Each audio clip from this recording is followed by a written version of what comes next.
You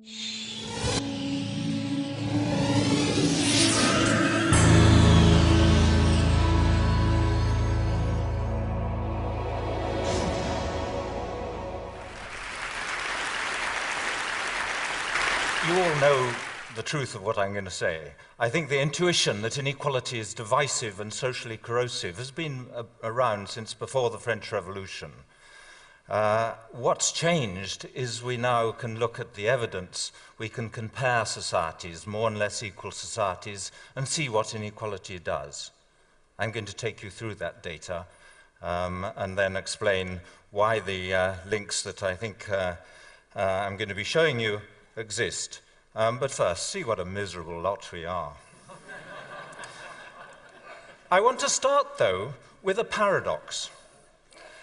This shows you life expectancy against gross national income, how rich countries are on average. And you see the countries on the right, like Norway and the USA, are twice as rich as Israel, Greece, Portugal on the left. And it makes no difference to their life expectancy at all. There's no suggestion of a relationship there. But if we look within our societies, there are extraordinary social gradients in health, running right across society. This again is life expectancy. These are small areas of England and Wales, the poorest on the right, the richest on the left. Not a difference between the poor and the rest of us. Even the people just below the top have less good health than the people at the top. So income means something very important within our societies and nothing between them. The explanation of that paradox is that within our societies we're looking at relative income or social position, social status, where we are in relation to each other and the size of the gaps between us. And as soon as you've got that idea, you should immediately wonder, what happens if we widen the differences or compress them, make the income differences bigger or smaller? And that's what I'm going to show you. I'm not using any hypothetical data. I'm taking data from the UN, it's the same as the World Bank has, on the scale of income differences in these rich developed market democracies. The measure we've used, just because it's easy to understand and you can download it, is how much richer the top 20% than the bottom 20% in each country. And you see in the more equal countries, on the left, Japan, Finland, Norway, Sweden, the top 20% are about 3.5, 4 times as rich as the bottom 20%. But at the more unequal end, UK, Portugal, USA, Singapore, the differences are twice as big. On that measure, we are twice as unequal as some of the other successful market democracies. Now I'm going to show you what that does to our societies. We collected data on problems with social gradients, the kind of problems that are more common at the bottom of the social ladder. Internationally comparable data on life expectancy, on kids' maths and literacy scores, on infant mortality rates, homicide rates, proportion of the population in prison, teenage birth rates, levels of trust, obesity, mental illness, which in the standard diagnostic classification includes drug and alcohol addiction, and social mobility. We put them here all in one index. They're all weighted equally. Where a country is a sort of average score on these things. And there you see it in relation to the measure of inequality I've just shown you, which I shall use over and over again in the data. The more unequal countries doing worse on all these kinds of social problems. It's an extraordinarily close correlation. But if you look at that same index of health and social problems in relation to GNP per capita, gross national income, there's nothing there. No correlation anymore.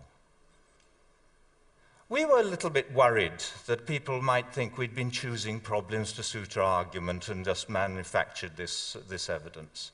So we also looked we did a paper in the British Medical Journal on the UNICEF Index of Child Wellbeing. It has 40 different components put together by other people. It contains whether kids can talk to their parents, whether they have books at home, what immunization rates are like, whether there's bullying at school. Everything goes into it. Here it is in relation to that same measure of inequality. Kids doing worse in the more unequal societies, highly significant relationship. But once again, if you look at that measure of child well-being, in relation to national income per person, there's no relationship, no suggestion of a relationship. What all the data I've shown you so far says is the same thing. The average well-being of our societies is not dependent any longer on national income and economic growth. That's very important in poorer countries, but not in the rich developed world. But the differences between us and where we are in relation to each other now matter very much. I'm going to show you some of the separate bits of our index. Here, for instance, is trust. It's simply the proportion of the population who agree most people can be trusted. It comes from the World Values Survey. You see at the more unequal end, it's about 15% of the population who feel they can trust others. But in the more equal societies, it rises to 60 or 65%. And if you look at measures of involvement in community life or social capital, very similar relationships, closely related to inequality. I may say we did all this work twice. We did it first on these rich developed countries, and then as a separate test bed, we repeated it all on the 50 American states, asking just the same question. Do the more unequal states do worse on all these kinds of measures? So here is trust from the General Social Survey of the federal government related to inequality. Very similar scatter over a similar range of levels of trust. Same thing is going on. Basically, we found that almost anything that's related to trust internationally is related to trust amongst the 50 states in that separate test bed. We're not just talking about a fluke. This is mental illness. WHO put together figures using the same diagnostic interviews on random samples of the population to allow us to compare rates of mental illness in each society. This is the percent of the population with any mental illness in the preceding year. And it goes from about 8% up to 3 times that. Whole societies with 3 times the level of mental illness of others. And again, closely related to inequality. This is violence. These red dots are American states and the blue triangles are Canadian provinces. But look at the scale of the differences. It goes from 15 homicides per million up to 150. This is the proportion of the population in prison. There's about a 10-fold difference there, log scale up the side, but it goes from about 40 to 400 people in prison.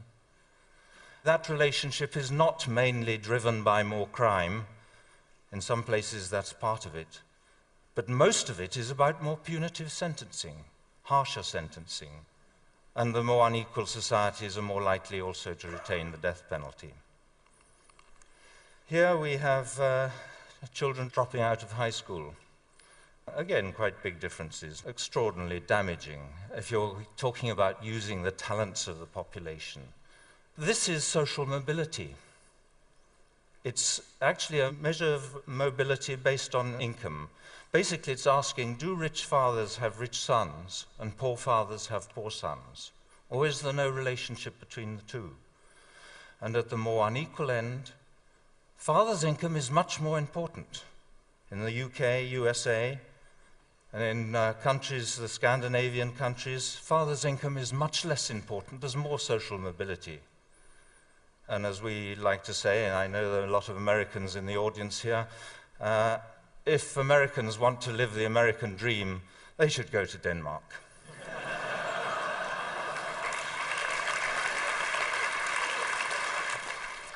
I've shown you just a few things in italics here. I could have shown you a number of other problems. They're all problems that tend to be more common at the bottom of the social gradient. But there are endless problems with social gradients that are worse in more unequal countries. Not just a little bit worse, but anything from twice as common to 10 times as common. Think of the expense, the human cost of that. I want to go back, though, to this graph that I showed you earlier, where we put it all together, to make 2 points. One is that in graph after graph, we find that the countries that do worst, whatever the outcome, seem to be the more unequal ones. And the ones that do well seem to be the Nordic countries and Japan. So what we're looking at is general social dysfunction related to inequality. It's not just 1 or 2 things that go wrong, it's most things. The other really important point I want to make on this graph is that if you look at the bottom, Sweden and Japan, they're very different countries in all sorts of ways. The position of women, how closely they keep to the nuclear family. They're at opposite ends of the poles in terms of the rich developed world. But another really important difference is how they get their greater equality. Sweden has huge differences in earnings, and it narrows the gap through taxation, generous welfare states, generous benefits, and so on. Japan is rather different, though. It starts off with much smaller differences in earnings before tax. It has lower taxes. It has a smaller welfare state. And in our analysis of the American states, we find rather the same contrast. There are some states that do well through redistribution, some states that do well because they have smaller income differences before tax. So we conclude that it doesn't much matter how you get your greater equality as long as you get there somehow. I'm not talking about perfect equality, I'm talking about what exists in rich, developed market democracies. Another really surprising part of this picture is that it's not just the poor who are affected by inequality. There seems to be some truth in John Donne's "No Man is an Island." In a number of studies, it's possible to compare how people do in more and less equal countries at each level in the social hierarchy. This is just one example. It's infant mortality. Some Swedes very kindly classified a lot of their infant deaths according to the British Registrar General's socioeconomic classification. And so it's anachronistically a classification by father's occupation, so single parents go on their own. But then the low, where it says low social class, that's unskilled manual occupations. It goes through towards the skilled manual occupations in the middle, then the junior non-manual, going up the high to the professional occupations, doctors, lawyers, directors of larger companies. You see there that Sweden does better than Britain all the way across the social hierarchy. The biggest difference is at the bottom of society, but even at the top, there seems to be a small benefit to being in a more equal society. We show that on about 5 different sets of data covering educational outcomes and health in the United States and internationally. And that seems to be the general picture, that greater equality makes most difference at the bottom, but has some benefit even at the top. But I should say a few words about what's going on. I think I'm looking and talking about the psychosocial effects of inequality, more to do with feelings of superiority and inferiority, of being valued and devalued, respected and disrespected. And of course, those feelings of the status competition that comes out of that drives the consumerism in our society. It also leads to status insecurity. We worry more about how we're judged and seen by others, whether we're regarded as attractive, clever, all that kind of thing. The social evaluative judgments increase, the fear of those social evaluative judgments. Interestingly, some parallel work going on in social psychology. Some people reviewed 208 different studies in which volunteers had been invited into a psychological laboratory and had their stress hormones, their responses to doing stressful tasks measured. And in the review, what they were interested in seeing is what kind of stressors most reliably raise levels of cortisol, the central stress hormone. And the conclusion was it was tasks that included social evaluative threats to self-esteem or social status in which others can negatively judge your performance. Those kind of stressors have a very particular effect on the physiology of stress. Now, we have been criticized. Of course, there are people who dislike this stuff and people who find it very surprising. I should tell you, though, that when people criticize us for picking and choosing data, we never pick and choose data. We have an absolute rule that if our data source has data for one of the countries we're looking at, it goes into the analysis. Our data source decides whether it's reliable data. We don't. Otherwise, that would introduce bias. What about other countries? There are 200 studies of health in relation to income inequality. in the academic peer-reviewed journals. This isn't confined to these countries here, providing a very simple demonstration of the same countries, the same measure of inequality, one problem after another. Why don't we control for other factors? Well, we've shown you that GNP per capita doesn't make any difference. And of course, others using more sophisticated methods in the literature have controlled for poverty and education and so on. What about causality? Correlation in itself doesn't prove causality. We spend a good bit of time, and indeed people know the causal links quite well in some of these outcomes. The big change in our understanding of drivers of health in the rich developed world is how important chronic stress from social sources is, affecting the immune system, the cardiovascular system. Or, for instance, the reason why violence becomes more common in more unequal societies is because people are sensitive to being looked down on. I should say that to deal with this, we've got to deal with the post-tax things and the pre-tax things. We've got to constrain income, the bonus culture, incomes at the top. I think we must make bosses accountable to their employees in any way we can. I think the take-home message, though, is that we can improve the real quality of human life by reducing the differences in incomes between us. Suddenly we have a handle on the psychosocial well-being of whole societies, and that's exciting. Thank you.